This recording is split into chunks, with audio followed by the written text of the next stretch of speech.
Pelo sinal da Santa Cruz, livrai-nos Deus, nosso Senhor, dos nossos inimigos. Em nome do Pai, do Filho e do Espírito Santo. Amém. Lucas capítulo 8, versículos do 22 ao 25. Assim nos diz a palavra de Deus. Deus fala conosco. A partir até do título que está aqui na Bíblia, tradução da CNBB. A tempestade acalmada. Tempestade acalmada. Num daqueles dias, Jesus entrou no barco com seus discípulos e lhes disse: vamos para a outra margem do lago. E partiram. Enquanto navegavam, Jesus dormiu. Abateu-se então uma ventania tão forte sobre o lago, que o barco ia se enchendo de água e eles corriam perigo. Então dirigiram-se a Jesus e o acordaram, dizendo: Mestre, Mestre, estamos perecendo. Ele acordou e deu ordens ao vento e à fúria das águas, e a tempestade parou e veio a calmaria. Então disse aos discípulos: onde está a vossa fé? Cheios de temor e admirados, eles diziam uns aos outros: quem é este que dá ordem aos ventos e à água e lhe obedecem? Palavra da salvação. Glória a vós. Glória a vós, Senhor. Num daqueles dias, Jesus entrou no barco com seus discípulos. Eles estavam com Jesus. Eles não estavam sozinhos. Jesus estava no barco com eles. E fez um convite: vamos para a outra margem do lago. Vamos para o outro lado. E partiram. E enquanto navegavam, Jesus dormiu. Estava cansado. Havia trabalhado muito. Havia atendido uma grande multidão. Estava indo para o outro lado do lago para descansar e estar com seus discípulos um pouquinho. E de tão cansado que estava, porque tinha acordado cedo e trabalhado muito, Jesus dormiu. E enquanto eles atravessavam, veja, porque eles estavam numa margem e eles iam para o lado oposto. Então, quando eles estavam no meio do lago, tanto fazia ir quanto voltar, era indiferente, estavam no meio. Diz aqui a palavra: então uma ventania tão forte abateu-se sobre o lago, que o barco ia se enchendo de água e eles corriam perigo. A situação estava realmente perigosa. Perigo de morte. E percebendo-se em perigo, dirigiram-se a Jesus e o acordaram, dizendo: Mestre, Mestre, estamos perecendo, estamos sendo vencidos, nós vamos afundar, e com essa agitação das águas nós vamos afogar, nós vamos morrer, já estamos morrendo. Jesus acordou e deu ordens ao vento e à fúria das águas, e a tempestade parou. Jesus mandou e a tempestade parou. a agitação parou e veio a calmaria. E voltando-se para os seus discípulos, Jesus lhes disse: onde está a vossa fé? E cheios de temor e admirados, eles diziam uns aos outros: nunca vimos isso acontecer, nunca vimos coisa semelhante, nunca vimos um simples homem fazer o que este fez. Então ele não pode ser simplesmente um homem. Porque quem é este? Gente, eles eram discípulos, eles conviviam com Jesus.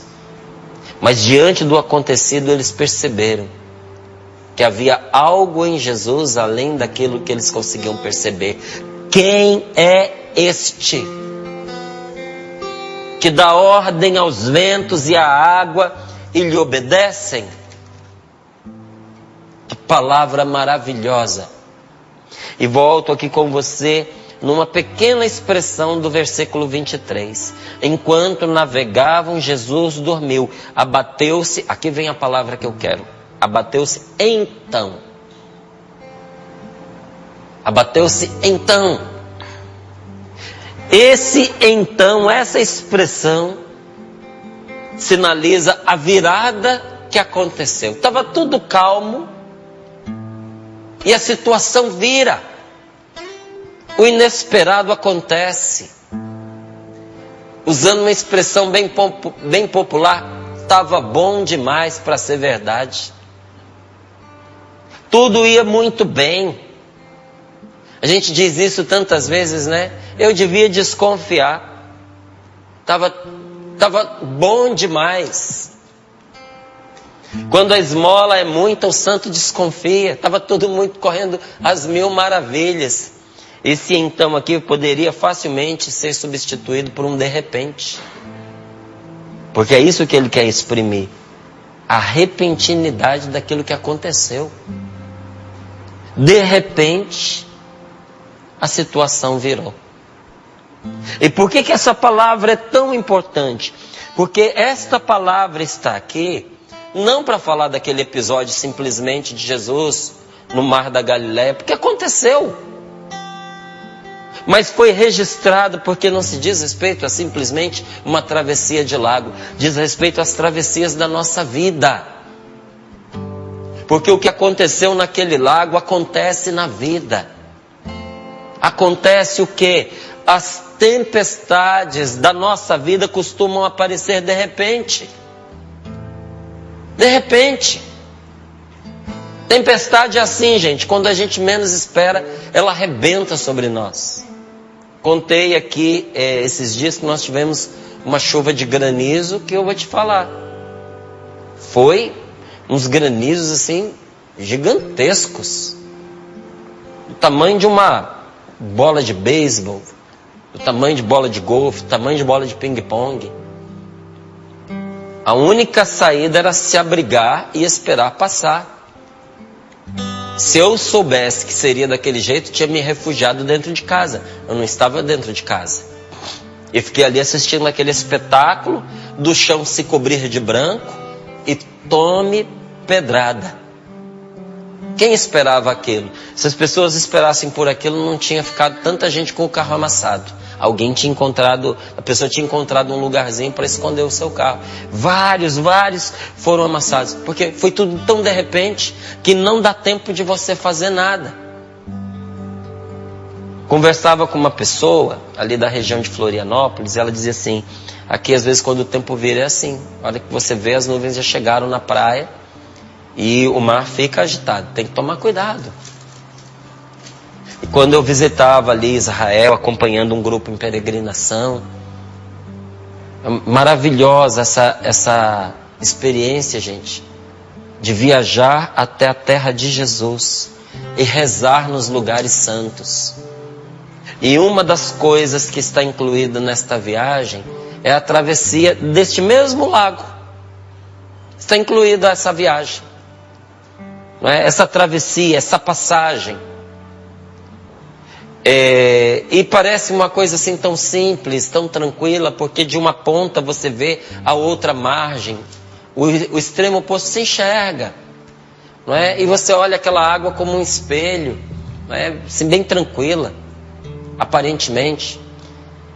E como eu fui algumas vezes acompanhar esses grupos em peregrinação, numa dessas vezes, esse passeio que estava previsto, que era como Jesus entrar ali numa balsa e atravessar o mar da Galileia, numa dessas vezes, este passeio foi adiado, com possibilidade até de cancelamento.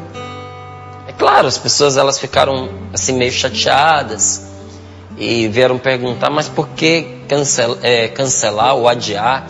E eu também fiquei com esta dúvida. E fui conversar com uma pessoa ali da região.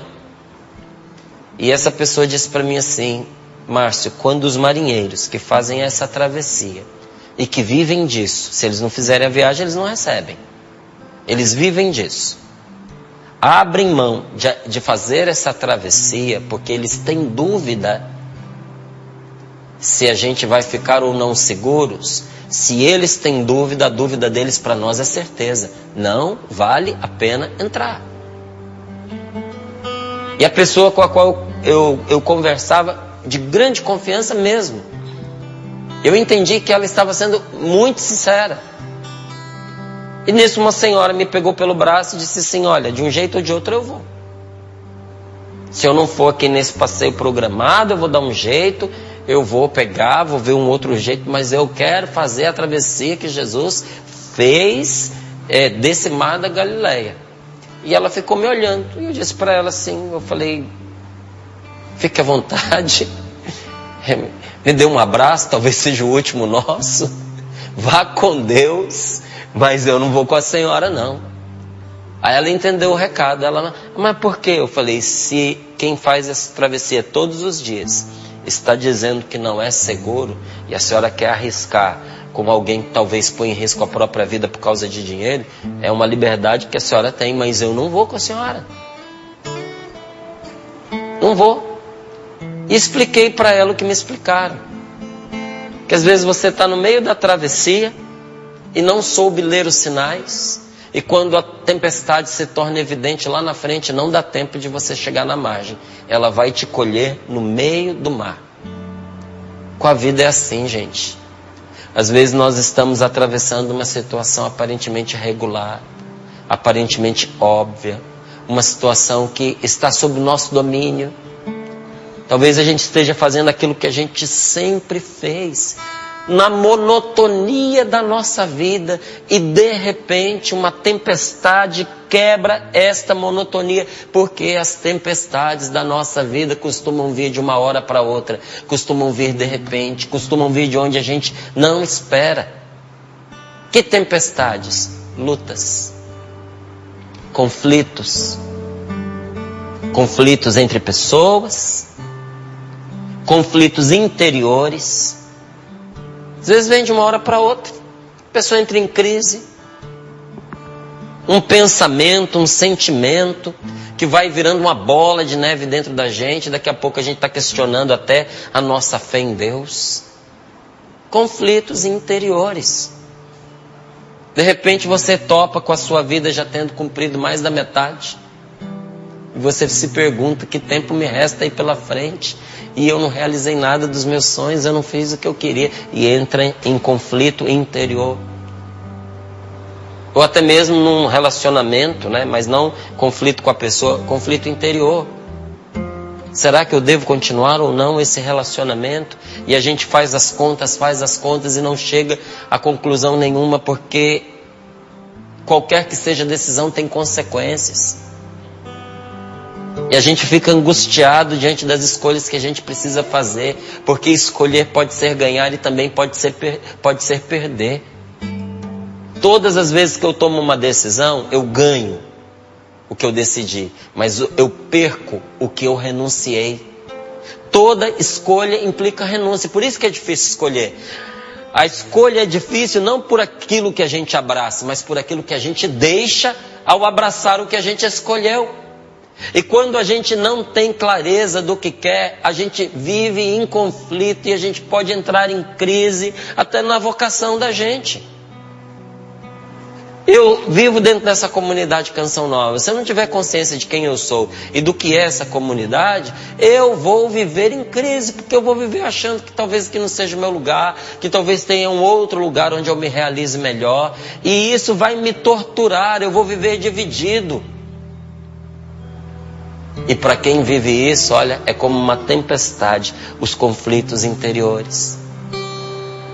De repente, uma doença se abate sobre nós. De repente. E olha, nós estamos num tempo em que está todo mundo assim cabreiro, né? Porque você não sabe se a doença te espera ali na esquina ou não. Nem sabe quais serão as consequências da doença sobre você. Não é? Então nós vivemos aí hoje nessa possibilidade de uma enfermidade repentina. De repente se abate sobre nós a perda de alguém muito querido. E que dor, e que dificuldade, e que tempestade. Olha, quantas pessoas estão enfrentando situações assim neste momento? Porque não perdeu uma pessoa, perdeu uma, duas, três. Teve gente que perdeu a família toda para o Covid. Infelizmente, isso é verdade. Perdeu o pai, perdeu a mãe, perdeu o irmão. Perdeu os pais. Assim, um após o outro. Perdeu o marido, perdeu a esposa. Ou perdeu até a capacidade física depois de ter passado pela doença. Não é? Então, nós lutamos muitas vezes diante dessas tempestades, igualzinho os apóstolos aqui fizeram, os discípulos fizeram. Nós lutamos com as nossas próprias forças, tentando em vão pôr a água para fora. A gente vai ali, tentando administrar, né, as situações da nossa vida, as situações de cada dia, mas para cada balde que a gente consegue jogar de água para fora, entra 10 jogado pela fúria dos ventos. É o que esta palavra está nos mostrando. E parece que a gente está perdendo a luta. Não é essa a sensação que às vezes eu tenho e você talvez também tenha? De que a gente luta com todas as nossas forças e parece que não produz resultado. Estamos nadando contra a correnteza. O vento nos empurra na direção contrária. E não importa o quanto a gente se dedique, o quanto a gente invista, parece que todos os nossos esforços são em vão. Não é assim? E quando isso acontece, há um grande risco de nós perdermos a nossa paz. Perdermos a nossa paz, as nossas energias, as nossas forças. Perdermos diante dos embates da vida, porque você luta e não vê resultados. Por não ver resultados, é uma grande tentação, a vontade de parar de lutar. E vamos nos sentindo, mediante os nossos esforços, sem resultados, nós vamos nos sentindo cada vez mais exaustos e sozinhos. Porque quando você não se sente compreendido nos seus esforços, você vai se sentindo sozinho. Sozinho e isolado são duas coisas diferentes. Eu posso estar isolado de todo mundo e não me sentir só. Eu posso estar no meio de uma multidão, isso quer dizer cercado de pessoas, não estou isolado, e me sentir extremamente só e abandonado.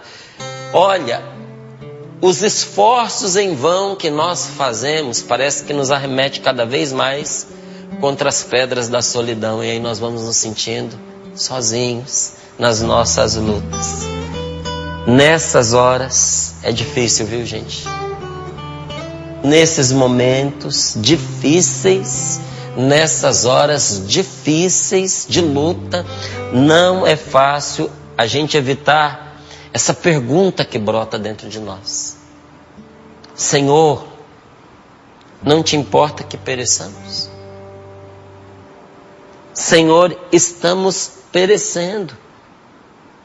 Estamos morrendo. Meu Deus, o Senhor vê a minha luta, o Senhor não liga para mim? O Senhor não se importa com a dor do meu filho? O Senhor não se importa com a minha angústia? Meu Deus, a minha dor não te diz nada. Sabe, e isso vai se traduzir em muitas perguntas. Por que comigo, meu Deus? Tanta gente passou por essa doença e foi como se não tivesse acontecido nada. Por que comigo eu fiquei nesta situação? Por que eu estou em vias de morte? Por que, Senhor, tantas famílias atravessaram sem maiores consequências essa enfermidade? Porque justamente na minha família alguém teve que morrer. Como que isso foi se dar? Por que, meu Deus? Por quê? O que foi que eu fiz para merecer isso? São perguntas que doem dentro da gente. E às vezes a gente pensa que quando a pessoa faz essa pergunta, por quê? Ela quer resposta. Respostas em palavras não curam a nossa ferida. Não preenchem o nosso vazio. Quem pergunta por quê, quer a cura da sua dor. Quer ação de Deus na sua vida. Não quer simplesmente uma resposta ou científica, ou a partir até da experiência da vida. Você está perguntando por quê? Aconteceu por causa disso, disso, disso. Às vezes dar a resposta para a pessoa é falta de respeito, sabia? Tem respostas que nós só podemos dar. Tem perguntas que nós só podemos responder ficando ao lado da pessoa e ajudando para que ela não viva essa dor sozinha. Então, quem pergunta por que quer é calar a dor que é muita. Atrás dessa pergunta por que está um pedido de socorro. Senhor, não deixa que pereçamos, não deixa que eu pereça. E o coração clama, Deus, eu preciso de uma resposta. Eu preciso de alívio para minha dor. Ou você acha que era brincadeira o que eles estavam experimentando ali naquela barca? Ou que foi posto na Bíblia para contar historinha, porque faltava completar o número de páginas da Bíblia e precisava colocar alguma coisa, então colocaram essa passagem lá. Não, está registrado porque o perigo era real. Eles corriam risco de morte? Sim, Senhor, sim, Senhora. Eram pescadores, eram pessoas experientes naquele mar, conheciam aquelas águas, conheciam aquele tempo. A barca era deles. Mas o perigo era tão óbvio, tão evidente, quando eles já estavam lá no meio e não dava mais para voltar. Era tão vivo, tão presente, tão real, tão assustador, que eles perceberam, hoje é o dia do nosso fim, nós vamos morrer. Já tentamos pôr a água para fora e não deu. Com as nossas forças não seremos capazes de vencer esse mal. E nessa hora eles entraram em pânico. Entraram em pânico, desesperaram. Diante desta palavra eu quero dizer uma coisa a você. Não entre em pânico. Não se desespere. Porque quando nós entramos em pânico, quando nós entramos em desespero, nós deixamos que o medo governe a nossa vida. Uma pessoa tomada pelo medo, ela não se governa, nem permite a Deus que a governe. Governada pelo medo, ela é uma desgovernada. E qual é o grande problema do medo? Por que a palavra de Deus tantas vezes nos repete, não temais? São 360 repetições na Sagrada Escritura. Não temas, não tenhas medo, não temais. Praticamente, para cada dia do ano, nós temos uma recomendação de Deus para que nós não temamos. Por que Deus diz para a gente não ter medo? Porque o medo paralisa a gente. O medo nos aleija. O medo nos castra. O medo, ele nos anula. O medo perturba a nossa fé. Contrário da fé, gente, é o medo. O medo não nos deixa crer. O medo, ele perturba a nossa confiança. E vou te dizer, é difícil rezar com medo. Tanto que muita gente, na hora da situação assim, crítica, não conseguiu rezar. Porque o medo não deixa. Olha, são muitos testemunhos de pessoas que na hora ali da iminência do acidente só conseguiu ou clamar pelo nome de Jesus ou clamar pelo nome de Nossa Senhora, porque nenhuma frase a pessoa conseguiu montar. E graças a Deus que recorreu ao nome de Jesus. E graças a Deus que pediu a intercessão, a assistência de Nossa Senhora naquela hora. Mas a própria pessoa diz, eu não consegui fazer nada, eu fiquei paralisado, eu fiquei anulado, eu não tinha forças, eu não conseguia concatenar um pensamento. Porque o medo paralisa a gente, na nossa casa, na nossa família, nas nossas atividades todas, quaisquer que sejam. O medo, ele nos bloqueia e é difícil, porque ele tira de nós uma coisa importantíssima, que é a nossa capacidade de rezar. E nessa hora em que a gente mais precisa ali da graça de Deus, nós temos uma impressão como os apóstolos tiveram. Às vezes parece que Deus adormeceu. Mas como nos garante a Escritura, não dorme, nem cochila aquele que te guarda. Deus está de olho em você. Deus não dormiu no ponto. Deus não cochilou e as coisas te aconteceram, não. Aquele que te guarda, aquele que te protege, o guarda de Israel, não dorme nem cochila. Ele não é do tipo que abandona o barco. Jesus não é assim. E se Jesus está no barco da sua vida, meu querido, você não tem o que temer. A única coisa que nós precisamos nos assegurar é de que Jesus esteja no barco. A única coisa que você precisa se assegurar é que Jesus esteja na sua vida, é que Jesus esteja na sua casa, é que Jesus esteja nos seus pensamentos. Se você tiver Jesus nos seus pensamentos, pode soprar o vento, pode arrebentar a tempestade. Você não vai afundar nos seus pensamentos se você tiver Jesus nos seus pensamentos. Se você tiver Jesus nos seus sentimentos, você vai viver em calmaria? Não, de vez em quando vai vir tempestade. Ventos fortes vão soprar. E a água vai ser jogada dentro do barco dos seus sentimentos. Mas se Jesus estiver ali, você pode ficar tranquilo, porque o seu barco não vai afundar. A resposta não está em a gente abandonar a situação. A resposta não está em a gente fugir, a gente ir embora do país, a gente ir embora da cidade, a gente fugir da nossa família, a gente trocar de nome, a gente começar do zero, não. A resposta não está em a gente abandonar as coisas, está em enfrentar a tempestade cheios de confiança. Enfrenta a situação. Pede a Deus criatividade. Seja ousado na sua oração. Se você for ousado na sua oração, você vai se converter de tímido em corajoso. Você vai se converter de uma pessoa pacata, insossa, numa pessoa sábia, numa pessoa de ação. Você vai ver o fruto da sua oração brotar na sua vida. Mas seja ousado na sua oração e nas suas atitudes. Enfrente a vida. Mas em frente com confiança, fazendo tudo como se tudo dependesse de você, mas sabendo que depende de Deus.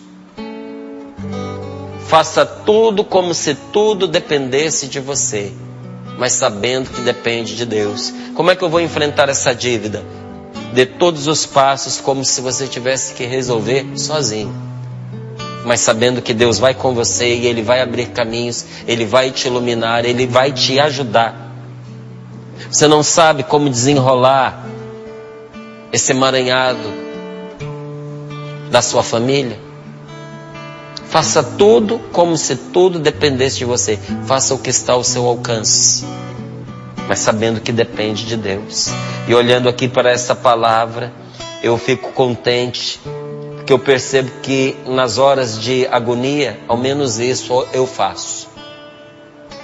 Porque ao menos eles recorreram ao Senhor.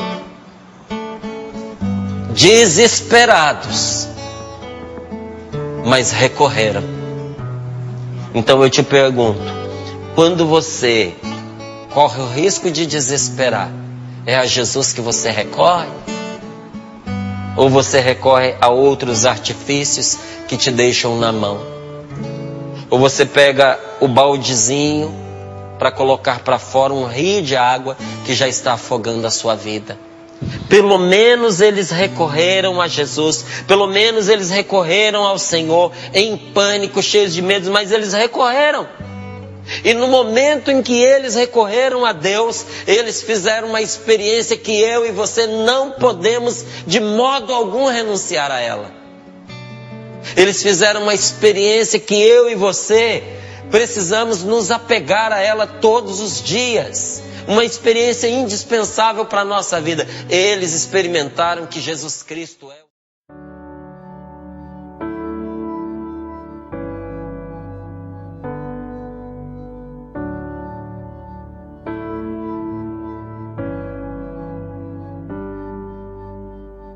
Eu vim aqui, Senhor, pedir o teu favor. Teu toque tem poder de curar minhas feridas, libertar a minha vida. Pra me erguer do chão, mudar meu coração, fazer-me enxergar e minha vida renovar. Vem tocar-me com tuas santas mãos. Sei tua presença traz esperança ao meu coração, alimento a minha fé, confiante posso então clamar. Toca-me, Jesus, cura o meu coração, derrama o teu poder, restaura minha vida, realiza a tua obra em mim.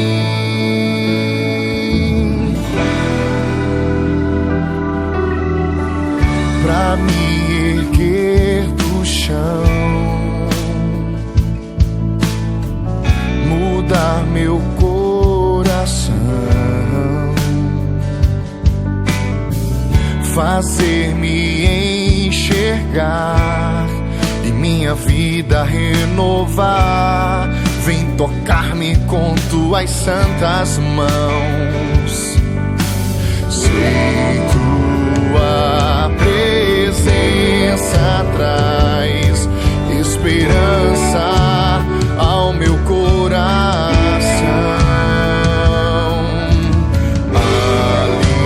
alimento a minha fé, confiante posso então clamar.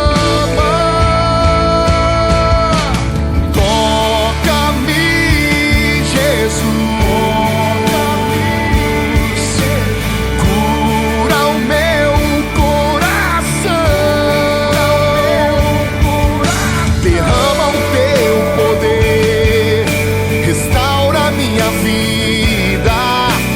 realiza a tua obra em